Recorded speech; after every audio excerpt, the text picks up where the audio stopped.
আমাদের বাংলাদেশের কিছু হসপিটাল নিয়ে আজকে কিছু কথা বলি আপনাদের মাঝে। ধরুন আমাদের ঢাকা মেডিকেল হাসপাতাল অথবা মিটফুড হাসপাতাল, আপনি প্রথমত টিকিট কাটবেন, টিকিটের মূল্য হচ্ছে 10 টাকা। আর আপনার রোগীটা যদি সিরিয়াস হয় তাহলে টিকিটের মূল্য লেখা থাকে 15 টাকা, আপনার কাটতে হবে 20 টাকা দিয়ে।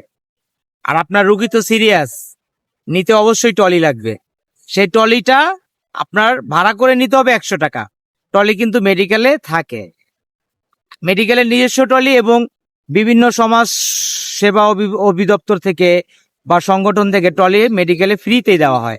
তো সেই ট্রলিরও আপনার ভাড়া দিতে হচ্ছে 1 থেকে 150 টাকা। আপনি রুগীকে নিয়ে ইতে গেলেন, ডাক্তারের কাছে যাওয়ার আগে আপনার রুগীর জন্য একটা বিছানা লাগবে। আপনি যদি বেডে শোয়ান তাহলে আপনার ম্যাক্সিমাম 500 টাকা দিতে হবে ওয়ার্ড বয়কে।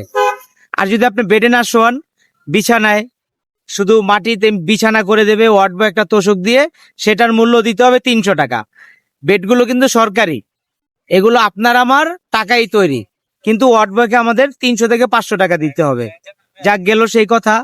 এখন আমরা ডাক্তারের কাছে যাব।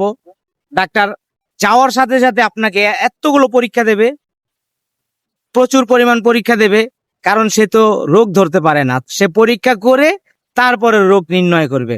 আপনি যে তাকে বললেন যে আমার বাবার এই অবস্থা, আমার মার এই অবস্থা, না, সে আগে পরীক্ষা করবে তারপরে দেখবে। পরীক্ষা আপনার সবগুলো করতে হবে বাইরে।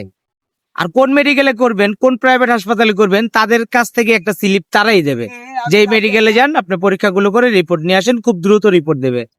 মানে কি বুঝলেন, সেই মেডিকেলের দালাল সে কিন্তু সরকারি হাসপাতালের বেতনভুক্ত ডক্টর। আচ্ছা, পরীক্ষার রিপোর্ট আপনি নিয়ে তার কাছে গেলেন, সিরিয়াল বাই সিরিয়াল, তাকে পাচ্ছেন না, সে দেখছে তো দেখছে না। রুগী আপনার যেমন তেমন পড়ে রয়েছে, রুগীকে শুধু স্লাইন, যাওয়ার সাথে সাথে শুধু স্লাইন, 2 দিন 3 দিন আপনার স্লাইনের উপরে রাখবে, চিকিৎসা পরে রিপোর্ট আসুক। এর ভিতরে আপনার রুগী যদি চলেও যায় তাতেও তাদের কোনো আফসোস নেই, রিপোর্ট ছাড়া তারা কিছু করবে না, শুধু স্লাইন খাওয়াবে।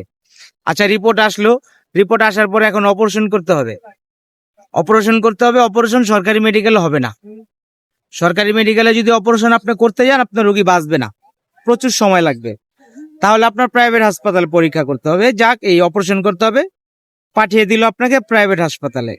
আপনি প্রাইভেট হাসপাতালে গেলেন, আল্লাহ যদি মাফ করে আপনার রোগী সুস্থ হয়ে গেল, সেটা পরে বলছি, না এখনই বলে ফেলি, আপনার রোগী সুস্থ হয়ে গিয়েছে। এখন আপনার রোগীর অপারেশনের টাকা তো আপনি দিয়েছেন, ওই অপারেশন যে নার্স করেছে সেই নার্সকে খুশি করতে হবে। সেই নার্সকে খুশি করতে ম্যাক্সিমাম 500 থেকে 1000 টাকা দিতে হবে। আর যে লোকটা এসে আপনাকে বলবে অপারেশন সাকসেসফুল, তাকেও খুশি করতে হবে, কারণ আপনার রোগীকে সে অপারেশন করে সুস্থ করে দিয়েছে, অপারেশন সাকসেস হয়েছে, তাকে ম্যাক্সিমাম আপনার 1000 খানিক 2000 টাকা দিতে হবে। গেল। আপনি যে এই রোগীকে ট্রলিতে করে আবার নিয়ে আসবেন, সেই ট্রলিরও ভাড়া দিতে হবে, ওয়ার্ড বয়কে আবার দিতে হবে, নিচে যে দারোয়ান প্রাইভেট হাসপাতালের তাকেও আবার খুশি করতে হবে, 20 থেকে 50 টাকা। আর যদি আপনার রোগী মারা যায়, আইসিইউতে রেখে দেবে ম্যাক্সিমাম 2 দিন কি 3 দিন, 70 থেকে 80 কি 1.5 লাখ টাকা আপনার চুষে খাবে আবার। সে তো মারাই গিয়েছে, কিন্তু তারপরও তাকে আইসিইউর মাধ্যমে, মেশিনের মাধ্যমে থেরাপি দিয়ে লাড়ানো হবে। আপনাকে সেখানে প্রবেশ করতে দেওয়া হবে না, আপনি গ্লাস থেকে দেখবেন সে লড়ছে।